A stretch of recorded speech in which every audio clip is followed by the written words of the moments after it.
काल परवा एक नामदेव महाराज शास्त्रींनी एक वक्तव्य केलं की गुन्हेगारांच्या मागची पार्श्वभूमी पाहिली पाहिजे। हे संत महात्म्यांच्या तोंडून बोलणं ह्यावेळी बोलणं योग्य नव्हतं।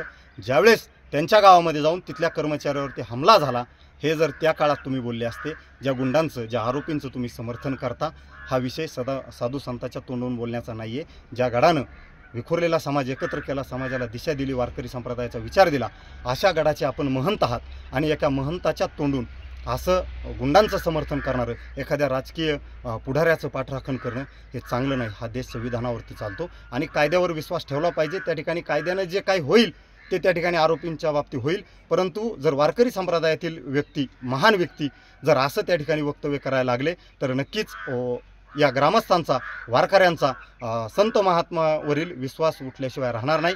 म्हणून साधू संतानं किंवा एक महंतानं असे राजकीय भाषणं करणं, राजकीय त्या ठिकाणी बाईट देणं किंवा एखाद्या गुंडांचं समर्थन करणं हे नक्कीच निंदनीय आहे।